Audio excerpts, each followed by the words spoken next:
Hello everyone and welcome to the People's Spot. We are thrilled to have Priyanka Vanjari Nair, Head of HR at PNG Jewelers, with us today.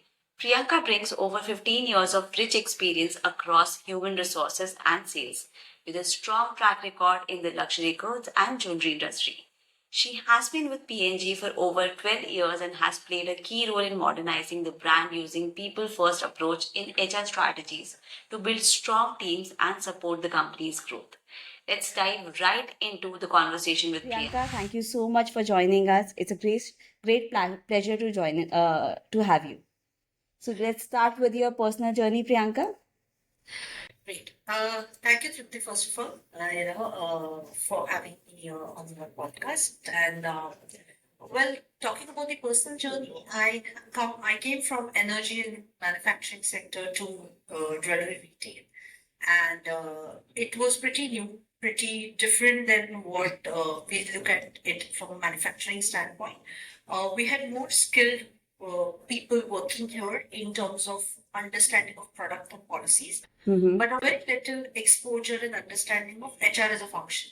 Mm-hmm. So from there, today, they have become more of HR people, and they talk about, how PMS is helping and why we should have training. And Mm-hmm. it's a great transition that we've seen together. Priyanka, what led you to jewelry industry? That's a very different industry. And as we talked before, that you were working with Kirloskar and then you have joined PNG. So what made you decide that okay, now this is a new adventure and I want to go for jewelry industry? Well, when I was looking for opportunities, and this came up, it was an opportunity to set up HR.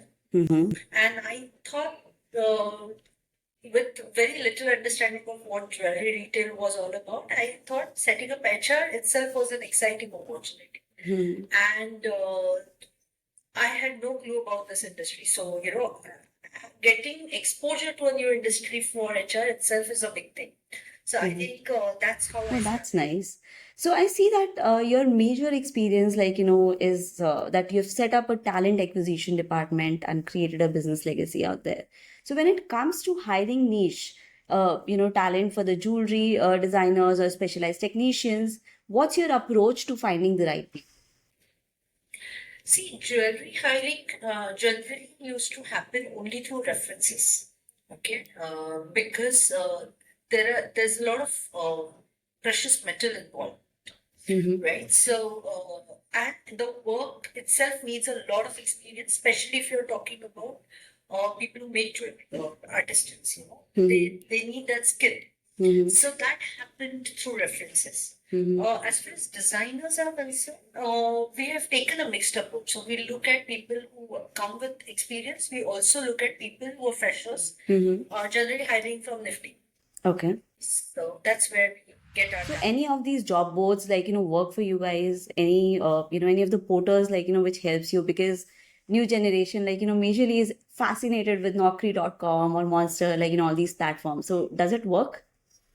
Yes, for these profiles, definitely it works. Which involves some educational background and some skills. Mm-hmm. Especially for designers, it works for us. Or corporate profiles, it works for us. But if you talk about retail sales stuff, it does not. The platforms that help. So what are the challenges, of working in a legacy-driven company like PNG Jewelers? Uh, Typically, the challenge is to balance the both. You can't become extremely modern and tech savvy at the same time. You have to be there because the customer is an in-gen customer walking in, and plus there are customers who come from 5 generations buying from you. Mm-hmm. So you have to keep that balance very well.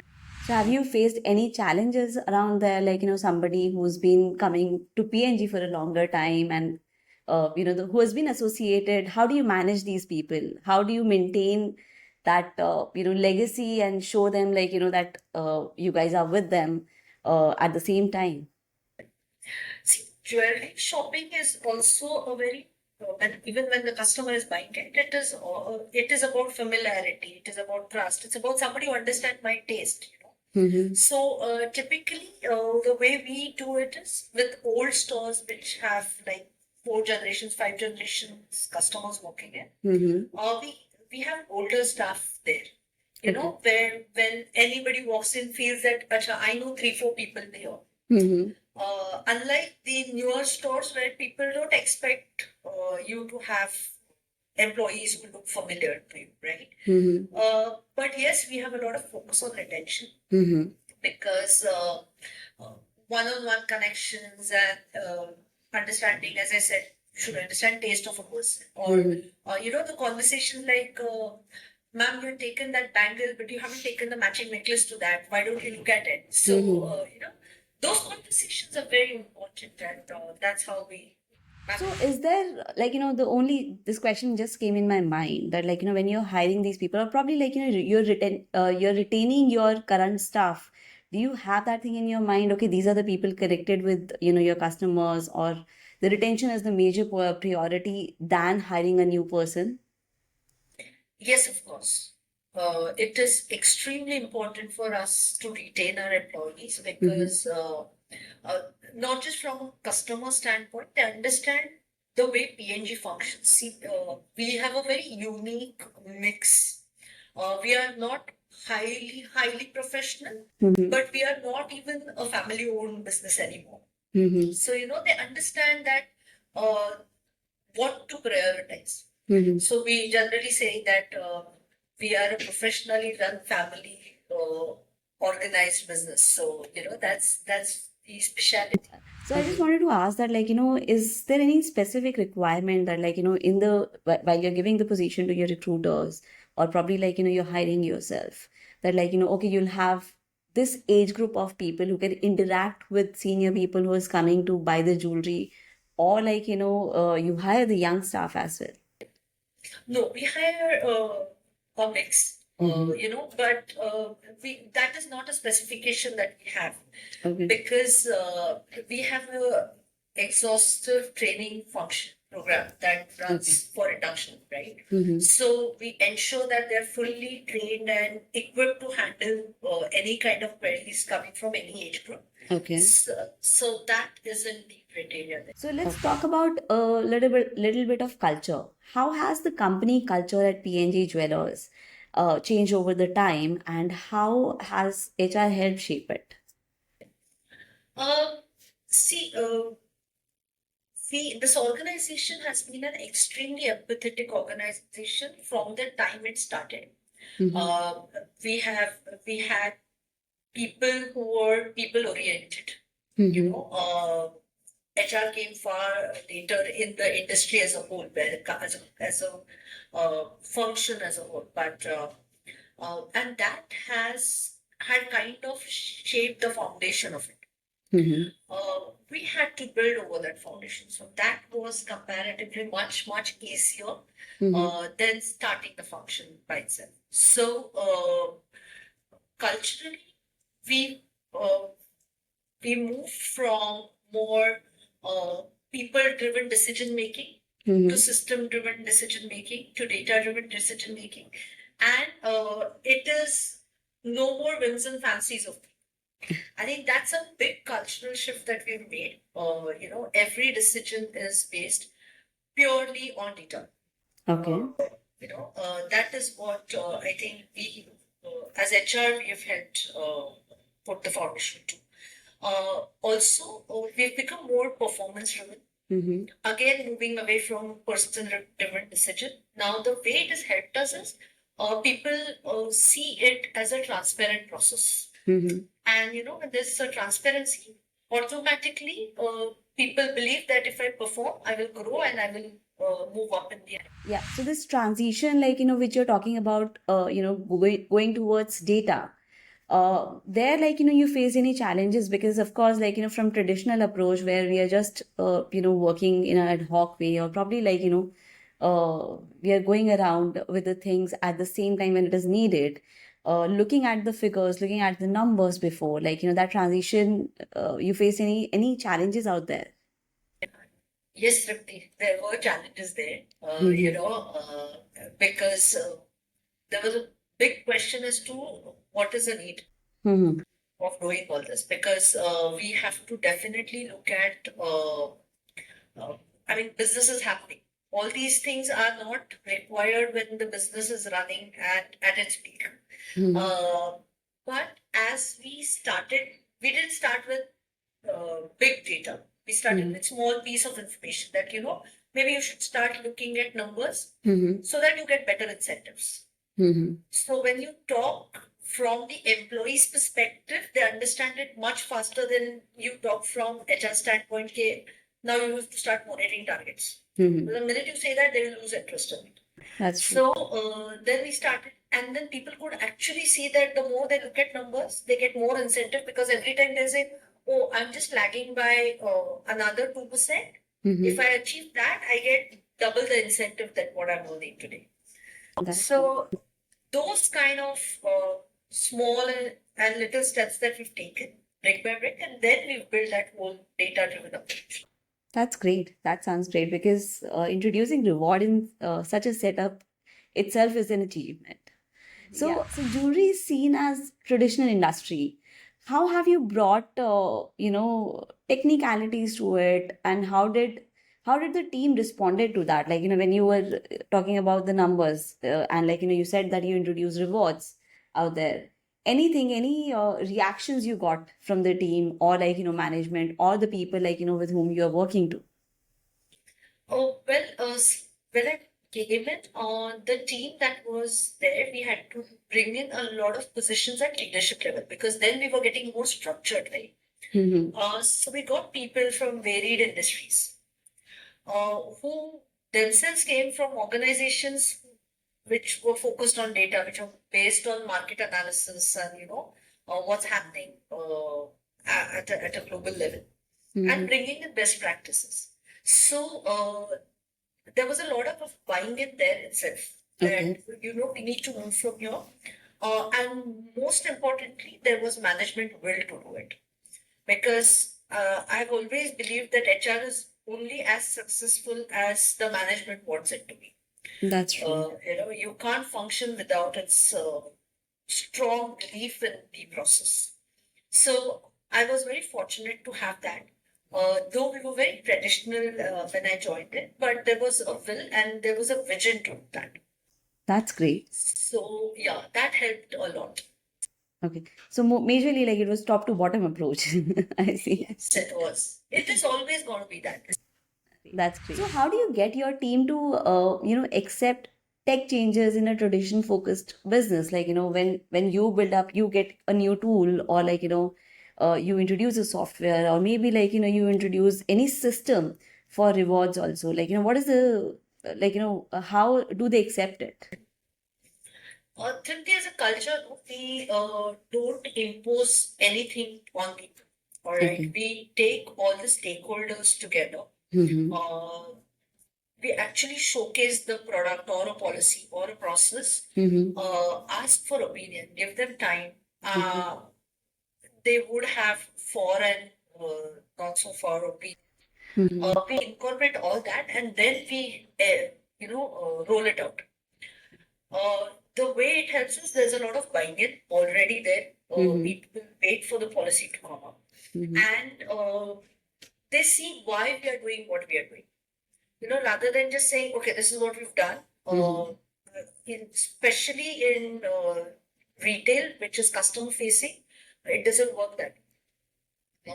It always helps when people themselves are looking forward to a technological intervention.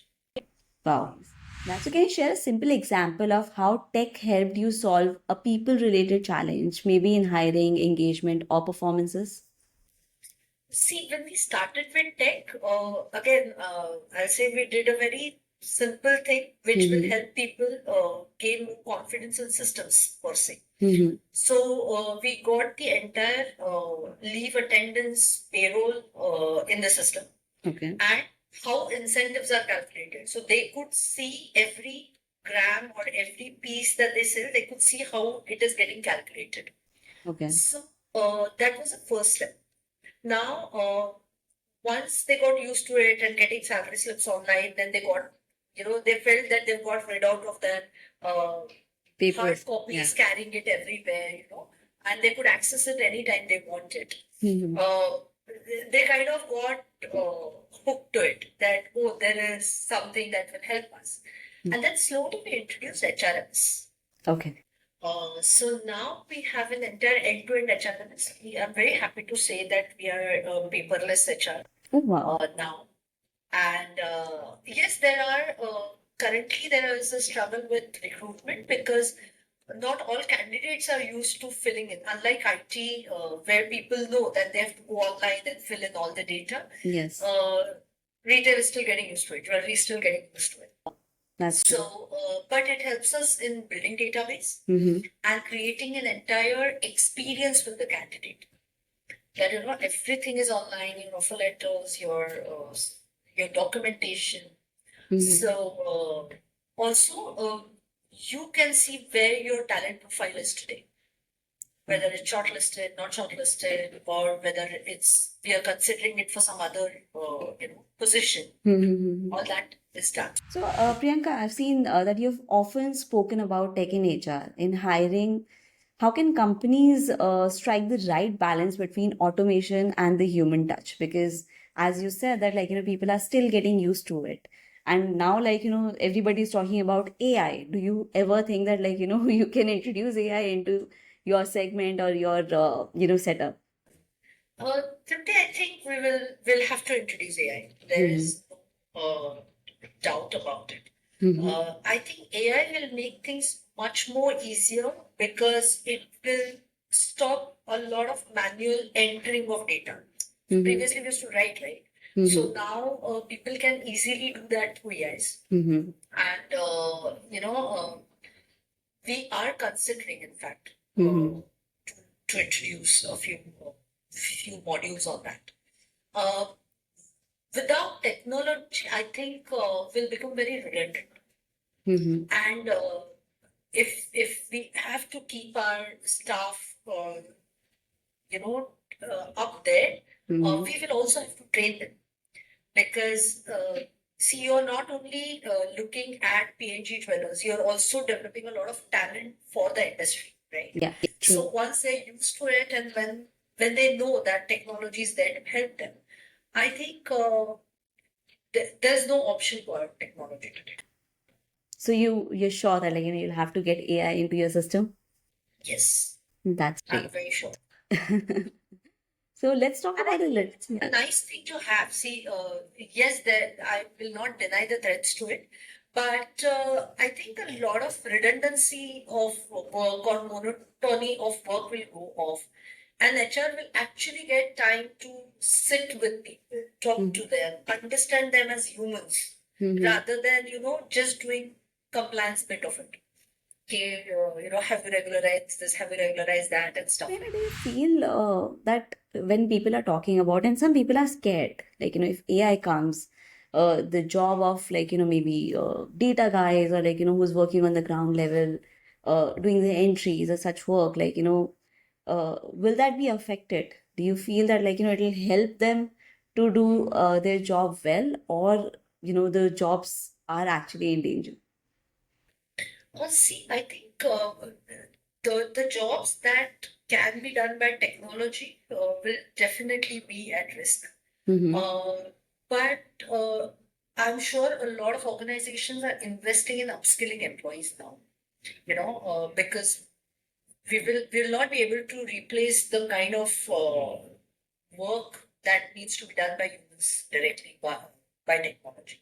So I think we will all have to focus on upskilling ourselves. And I always give this example that when computers came, our dads were very scared that, will everything go and now I will no more be required, especially, banking and industries like that where there was a lot of paperwork. Mm-hmm. But no, it just helped them.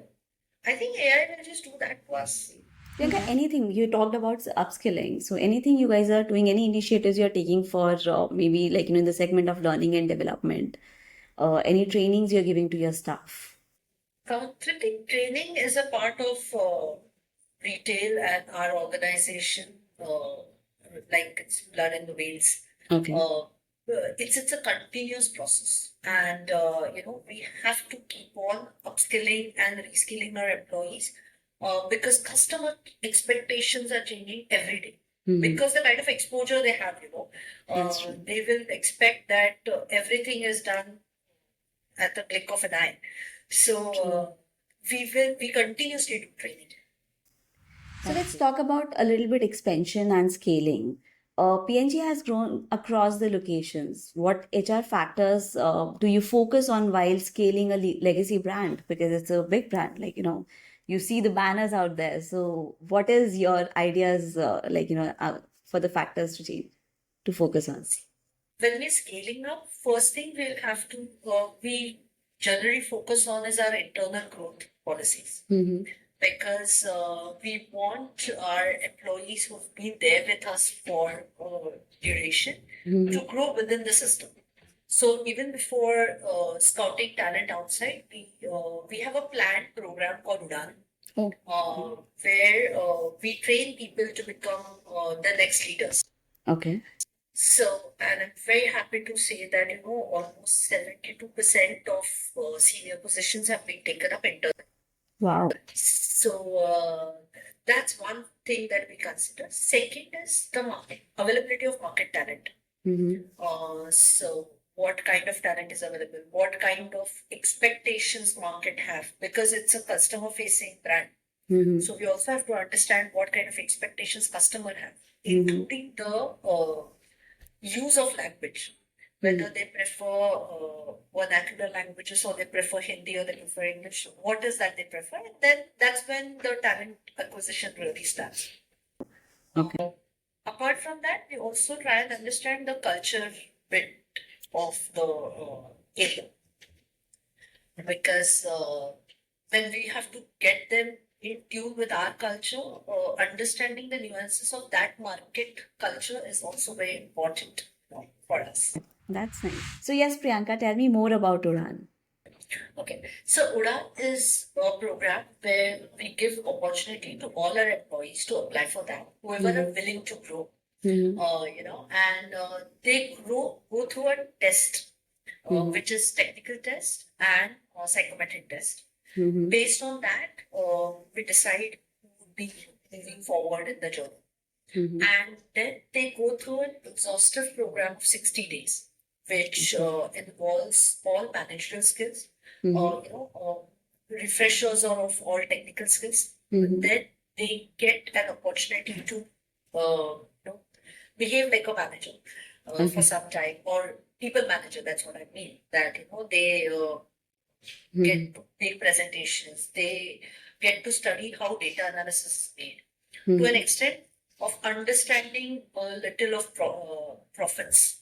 Okay. How do you look at profit and loss statements and things like that? Post that, they have to make a presentation to the entire team as to where are they as far as journey is concerned.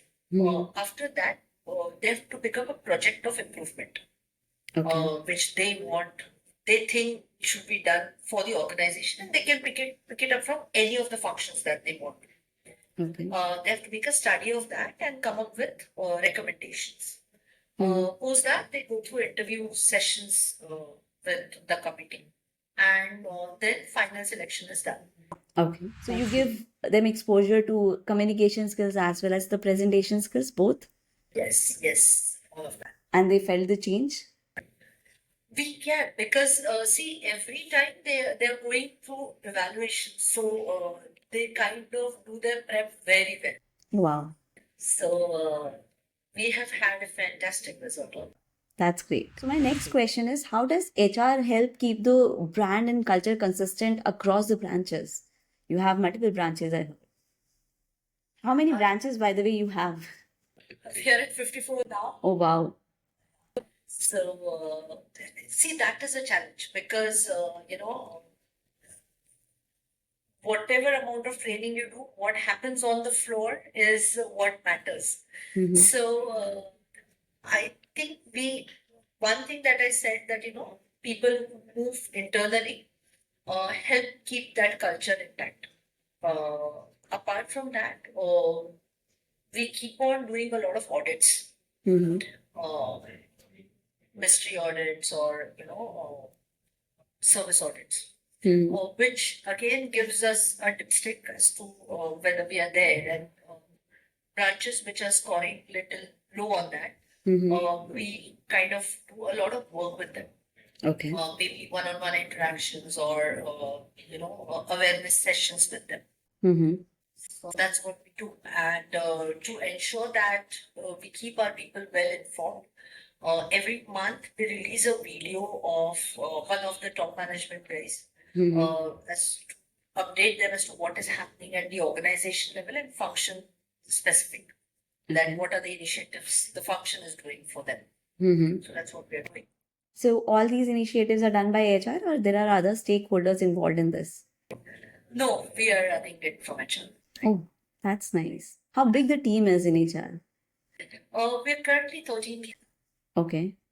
And they all are seniors, or like, you have Gen Zs in your, league. We do have Gen Zs with us. So any change which you felt like, from millennial to Gen Z journey, because I've been interacting a lot about this recently.